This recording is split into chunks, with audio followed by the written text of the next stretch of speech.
Welcome to the Do Zone, where entrepreneurs go to get things done. I'm your host, Josh Thomas. You can find me on all social media at JT Literally. Each week, I bring on experts from a variety of backgrounds to share their secrets on how to optimize performance so you can take massive action, crush your goals. The Do Zone is sponsored by Fast Track Funnels, the new way to bring in consistent daily sales for your business in 2025 without cold outreach or burning cash on ads. We used this method with a brand new business to generate more than $100,000 cash collected in less than 30 days. You can download the free step-by-step blueprint that shows exactly how we did this at getconversions.net. Once again, that's getconversions.net. Today's guest is Ben Albert. Ben is the owner of Balbert Marketing LLC, founder of the Grow Getters Only Collective, and host of the internationally recognized podcast, Real Business Connections. Ben, welcome to the Do Zone. Tell us something you believe is the key to getting stuff done that most people wouldn't think of. Sure thing, Josh. I want to take a slant on this question because I don't think there's one individual key to success. I think it's a combination lock. Similar to how you have a padlock at the gym, everyone's going to have a unique combination. Everyone has a unique fingerprint. So, how do we get stuff done? What's the key? It's really finding out what your combination is. And let's simplify this because we could do hours on just this. What do you want? Who has it? What do you want? Who has already accomplished it? Learn from that person. Follow their Instagram, their YouTube channel. Hire them. But there is no one individual key. It's a combination. But if you already know who's accomplished what you're trying to accomplish, I'm sure they have a playbook you can follow. Yeah, no reason to reinvent the wheel when it's been invented thousands of years ago. Exactly. It, and that's why is that? I mean, let's like dive into that a little bit. Yeah. Why is that one of the hardest things for us to do? Like there's this well-laid path. And then there's this dude who's like, I'm going to be an entrepreneur. And they're like, well, here's the path you should take to be successful. He's like, screw that. I'm going to go my own way. I'm smarter than all of these people. Why do people do that? It's a big psychological question because the most successful entrepreneurs of all time went the opposite direction, drew outside the lines, did things differently, created something that didn't exist before them. I think, let's say we're not trying to be the next huge innovator that does something that's never been done before. A lot of times it's just following the wrong playbook, the wrong coach, the wrong process. There's a lot of ways to skin a cat. Another cliche that's true. A lot of ways to sell a product, a lot of ways to market a product, lots of customers. Do I do high ticket? Do I do low ticket? It's really like not sitting down and it's okay that maybe Josh has done something I want to do, but if I don't resonate with Josh, I'm not going to do it. So it's less like what does the process work? It's am I willing to follow the process? Oftentimes it's no and you're just lazy. Oftentimes it's no and it's the wrong process for you. I was on a sales team at a company. The way we did business is not how I do business today. Not here to slander anybody. I was not a fan of the ethics in that business. I do business differently today and I'm more successful than I was there. Same human being, same marketing professional role, just a different way of doing things that fit me better. Yeah, that makes a lot of sense. And so that goes back to your comment about like understand what your combination is Exactly. and figure out how do those numbers really fit in for you. And I think I can draw back in a conversation that I had recently with another guest, which is whatever it is that you do isn't necessarily going to be the thing you do, but it's a place to start. You know, what's the best way to uh, find the combination to your lock if you don't know it? Sit there and wait for it to manifest itself, or start trying numbers. Seek. Yeah, indeed. And so that's where it's like I think a lot of us are trying to find that combination without actually guessing some of the numbers. We're like, nah, man, I got to get it exactly right on the first try. And so I'm just going to sit here and think about it and plan real hard. And And then it doesn't work. I'm a huge contrarian. I can disagree with myself all day because a playbook, a combination, a structure that works. Yeah. It works because it works. However, the most successful entrepreneurs learn how to audible. They learn how to create their own plays. They learn how to do things differently. Even if you look at team sports, there's a playbook, but the best people on the field know what to do when the play goes awry. So the playbook's good. That's almost like phase one. Mhm. Phase two is the reinvention. And you can never achieve what you're really looking to accomplish without hitting the reinvention phase. The reinvention phase is a reflection of you, your company, your team, and your audience. It's not something that's been done without you. You have to reinvent and do it differently because you're different. We could go on this all day. It's ooey gooey, but we're unique human beings. And if we forget that, we could lose ourselves. And I don't want to just go to the top and not have been there and be miserable. I want to go to the top as I am in reality. And I think that's the way to do it. Yeah. Yeah. It makes a lot of sense. And it reminds me, I'm a former musician. Mm, And somebody who improvises jazz music, something like that, uh, the goal of jazz is not to do all these crazy notes. The goal of jazz is to really understand, well, what is the melody? And if you know that melody and it's like in your bones and in your soul, and it's something that is like vibrating with the frequency of your entire body, then you start to improvise on top of that. It's not like I'm inventing something new. I'm playing this melody, but I'm playing my version. I'm reinventing it, as you say. And I love the music analogy because I love music as well. And have you ever seen someone in a jazz group or any band that's overplaying too many notes, trying to steal too much like spotlight? They're overplaying.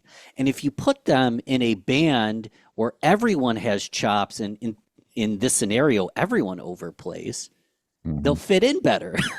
But they're Yeah, not right. gonna if they're in a slow jazz band and they're trying to shred on the bass the entire time, it might not fit.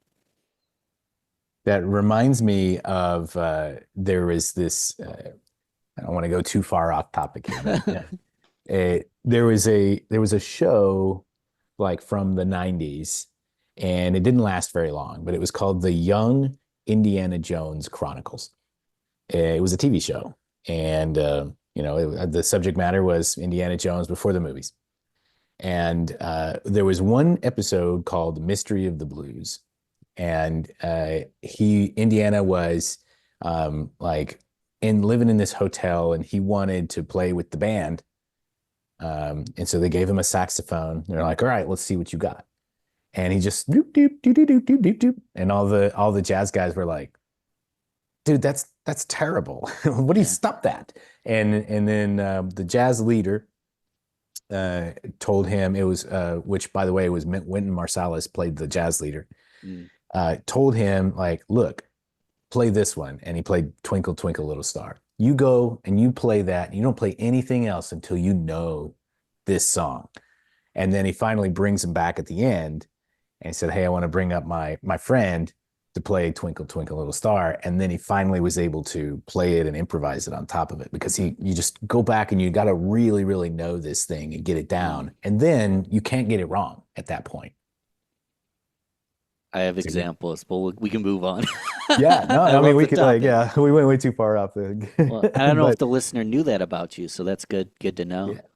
yeah, but yeah, that's the idea here. Back to what you were saying about business is like if you know that playbook, then you can audible and you can create your own version of that play. And I think that's true mastery at that point. 100%. And that's reinvention, that's creativity. Mhm. And speaking of reinvention, I know that one of the things that you like to share and talk about is how you use podcasts to create influence. And so tell me what's your you're a man speaking after my own heart here. So tell me what you got. Well, where do we start? Oh my gosh, this could be a masterclass in itself. Coming from my background, and I'm going to simplify this for everybody. I was a music lover, still am my whole life. Started a music podcast in 2016 because I wanted to get into places for free. I was first MySpace pages, then Facebook pages, then websites, and I was promoting events, merch booth, the whole shabam. When the pandemic hit, Music Ben got well my I was a sales executive for a corporate firm. I got let go. So I got fired during the pandemic. Didn't think I was going to be an entrepreneur, hadn't planned that out. That just happened. Music Ben was broke and unemployed, so I had to become Business Ben. Business Ben's an entrepreneur. And I had a music podcast, but I started a business podcast because I didn't know how to business. So I started at one to document the journey, two to learn stuff along the way, three to create content. We could go like 10 layers deep on any of these, but create a ton of content. Shared reputation. I was bringing on business leaders. I wasn't a business leader yet, but people saw me hanging out with business leaders. It raised my social proof, my reputation while I was learning from these people. And people charge money for their time. I was somehow getting it for free.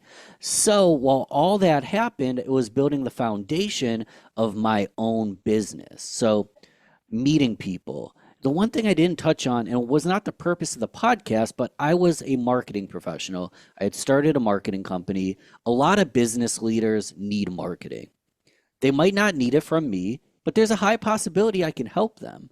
So as I create content, as I learn, as I network, as I build social proof, I'm also doing some lead generation. And a lot of times the guest wasn't my client for my service-based business, but they knew somebody who could be. This was before I had 100 listeners. This was before I thought about scaling or being famous. It wasn't about me. It was documenting the learning journey. And by doing it, I already said this, but I was able to build a personal brand with content. I was able to connect with business owners, and I was able to funnel that back in to my service-based marketing business. And then before you know it, I didn't have to go back to corporate. And that was Mhm. pretty badass, my friend. Yeah, indeed, and it's one of the most powerful tools that you can have in your arsenal, especially if you're an entrepreneur or Mm. if deep networking and shaking hands and building relationships is essential to your survival and success. The podcast is one of the best possible things that you can do because of just what you said. It introduces you and gets you into conversations that you never would have had otherwise. Thanks for adding that because I talked about myself and the podcaster a lot. It's the greatest handshake of all time. Literally just being able to say, hey, Josh, love what you do here. I have an audience of X and I think you can add value to it. Mhm. I'd love to have you on the podcast to inspire this audience. Yep. People that will Yep. never take your call, you've tried to A, B, and C call them, text them, sell them stuff. They're like, hell yeah, man, I'd love to do that. It's the greatest handshake of all time. Yeah. Agreed. And so tell us a little bit more about what it is that you do and who you serve and how you help them. It's the boring stuff, man. It's the goal in everything I do is get the knowledge and the wisdom from the people who have it to the people who need it. There's lots of ways that can be done, but you already mentioned it. I host a podcast. I have a community called Grow Getters Only. That's for the peer-to-peer support. We also bring in guest celebrity mentors into the group, and I do marketing for podcasters and thought leaders.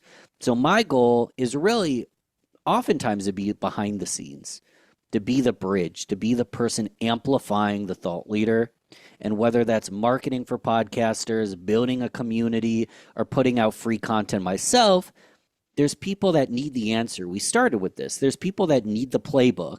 If I know someone who has it, it's my mission to share that with that human being that needs it. Yeah. Excellent. So where can we go to learn more about that? So the podcast, first off, I wouldn't be here without you. So I want to take a moment And if you guys want to open up a tab right now, hit subscribe, hit share, 5 stars, leave a comment, send a DM. I would not be here without my lovely friend Josh. I would not be here without this podcast. I'm stalling on purpose so they can have an opportunity to do that. Just type in the words real business connections wherever you found this, or Google it, real business connections.